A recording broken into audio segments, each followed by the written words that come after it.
Finally, Rax Pirates na kumpleto na. Roger at Garp halimaw pala nung kabataan nila. Bali nagumpisa nga itong chapter 1156 sa isang hindi pinangalanang isla. Base nga sa narrator meron daw gumagalang mga idol sa karagatan. Specifically nga daw mga lalaki ang target netong grupo na to. At yes, nireveal nga na itong mga idols pala yung Kuja Pirates. Sila nga daw isang pirate crew na ang mga miyembro mga babae lang. At dito nireveal na nga na ang kapitan daw ng grupo na to si Gloriosa. Siya nga rin daw ang current empress ng Amazon Lily. Ultimo mismong mga miyembro nga ng Kuja Pirates naaakit sa angking kagandahan na itong si Gloriosa. Hanggang sa ipinakilala na nga itong si Tritoma. Siya nga yung nireveal ni Oda sa SBS Volume 109 na future empress din ng Amazon Lily. Hinatid nga niya itong ilang liham mula sa mga fans ni Gloriosa. Nung mapansin nga ni Gloriosa yung isang tambak ng mga liham sa likuran niya, nabanggit nga ni Tritoma na para daw yon kay Shaki. Nung marinig nga ito ni Gloriosa, medyo nag-init yung ulo niya. Speaking of Shaki, base nga sa narrator, itong si Shaki lang daw ang kayang umoutshine sa kagandahan netong si Gloriosa. Hanggang sa ipinakita na nga itong grupo ng Roger Pirates. Si Roger nga may hawak na megaphone at ina-announce sa Kuja Pirates na ibigay daw sa kanila si Shaki. Nung marinig nga ito ni Gloriosa, ramdam natin na gaya kay Boa Hancock na in love kay Luffy,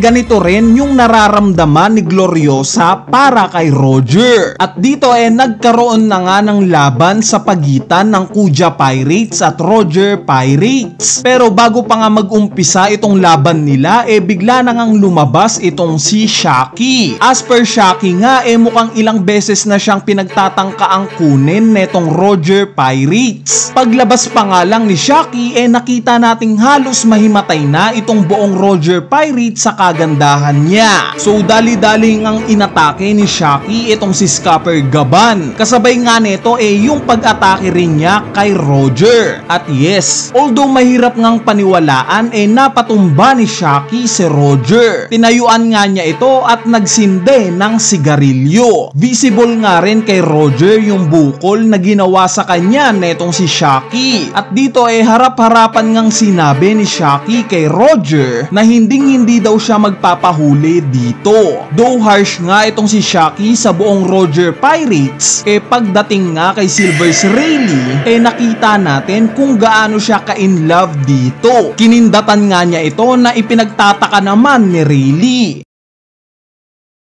Later on nga nakita nating may dumating na barko ng Marines. Nung marinig nga ni Roger na kino-call out ng Marines itong si Gloriosa, agad ngang inutusan ni Roger yung grupo niya na tumakas na. Pero nung mapansin nga ni Gaban na nasa barko ng Marines si Garp, bigla ngang nagbago itong plano ni Roger. Inutusan nga niya bigla itong grupo niya na lalabanan daw nila itong grupo ni Garp. Hawak nga itong cannonball, ibinato ito ni Garp sa Oro Jackson. Kasabay nga nito yung dahang-dahang pag-alis ng Kuja Pirates sa nangyayaring kaguluhan. At dito nagsabayan na nga sa pag-atake itong sila Roger at Garp. Si Garp nga gamit lang itong kamao at haki niya. Samantalang si Roger naman espada at haki ang gamit. Kitang-kita nga sa mga nagkalat nilang haki kung gaano kalalakas itong palitan ng dalawang to. Base nga sa narrator itong sila Roger, Garp at Rax Disebek daw ang mga legend sa era na to. Bukod nga sa kanilang tatlo hindi rin daw pwedeng baliwalain itong Kuja Pirates. Kumbaga kung sikat daw itong tatlong karakter na nabanggit ko sa era na to, ganun rin daw itong Kuja Pirates. Since tinitignan nga daw sila ng mga tao as idols. Marami nga daw nauhumaling sa kanila. Habang papalayo nga itong Kuja Pirates ipinakita itong si Gloriosa na nanghihina. Obviously dahil ito sa love sickness. Kaya naman pagtapos nga daw ng encounter na to umalis na daw itong si Gloriosa sa Kuja Pirates. At itong si Shaki na ang naging empress ng Amazon Lily. Kung saan yung popularity daw ni Shaki sa mundo mas tumaas pa.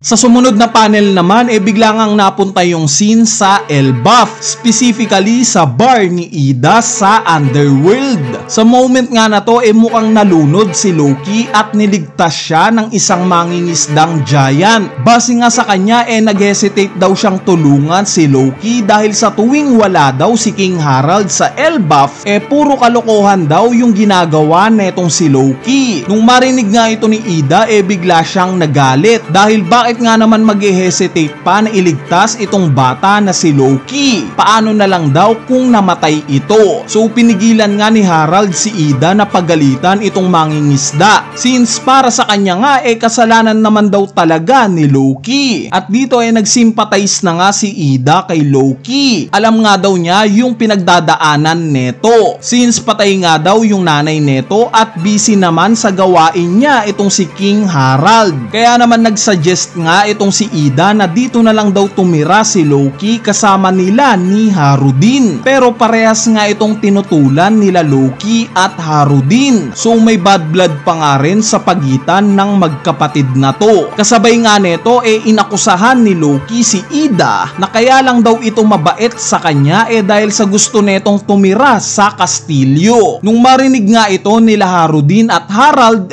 galit na galit sila. Samantalang si Ida naman hindi masyadong sineryoso itong sinabi ni Loki. At dito ipinakita ngang nasaktan sa mga sinabi ni Loki itong batang babaeng assistant ni Ida. Base nga sa design ng karakter niya malamang na ito si Mato. Kung matatandaan nyo siya nga yung bantay sa bar nung time na inintroduce sa atin si Colon. Anyway, in-emphasize pa nga yung pagkamuhi ni Loki sa mga giants ng Elbaf at sinabing mahihina daw ang mga ito. Gusto nga daw niyang maging malaya kagaya ni Sebek. Speaking of Sebek, kada punta daw ng grupo ni Sebek sa Elbaf, lagi pa rin niyang inaaya si King Herald na sumali sa Rocks Pirates. Pero ultimately, nire-reject pa rin daw ito ni Harald. Kasabay nga neto, yung pilit ring pagsali ni Loki sa Rocks Pirates. Pero nire-reject naman daw ito ni Sebek.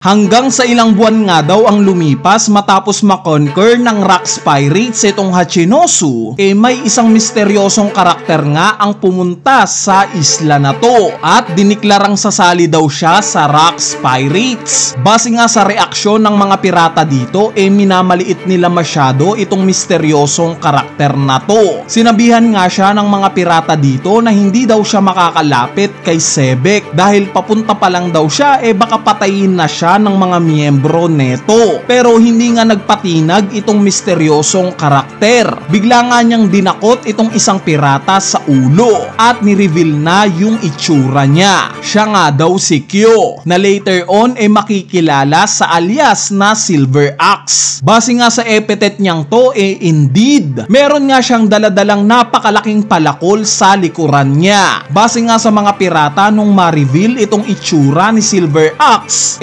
rival daw pala ito ni Golden Lion Shiki. Maya-maya nga ipinakitang pinasabog ni Sebek itong dalawang lokasyon ng Hachinosu, which is later on ito nga yung magiging mata ng isla na to. Ni-reveal nga niya na meron daw siyang balak kuhain na dalawang legendary devil fruit. Yung isa nga daw dito sigurado siyang nasa Elbaf at dito ni-reveal na nga yung mga bagong miyembro ng Rocks Pirates. Nandyan nga si Captain John at Big Mom. Nandito rin sila Kaido at Pirate Barbell. At syempre yung partner ni Big Mom nung time na to na si Strusen. Dito nga ang topic nila yung patungkol sa grupong Galila at sa Elbaf kung paano nila makukumbinse si Harald na sumali sa kanila. Hanggang sa sinuggest nga ni Kaido na bakit hindi na lang daw nila puwersahin itong mga giants gamit yung mga lakas nila. Pwede nga rin daw nila itong gawin sa hari nilang si King Harald. Nung marinig nga ito ni ni Rox bigla niyang tinadyakan itong si Kaido at sinabing hindi niya daw yun gagawin kay Harald since kaibigan nga daw niya ito, hanggang sa pinatigil na nga ni Shiki itong dalawa na to sa pagtatalo. At sa huling panel nga ng chapter na to ipinakita itong napakalaking panel kung saan kumpleto na itong buong Rox Pirates. Sinabi nga ni Rox Disebek sa panel na to na ang Elbaf daw ang magiging susi para pabagsakin ang Merijoa. Kung gusto nga daw ng grupo niyang samahan siya sa itinadhanang araw, sundan daw siya ng mga ito dahil dadalhin nga daw niya ang mga ito sa tuktok ng mundo. At dito na nga nagtatapos itong chapter 1156. Bali sa susunod na video nga i-analyze natin yung mga pangyayari sa chapter na to. Kaya naman stay tuned lang sa ating channel. So yun lang, peace!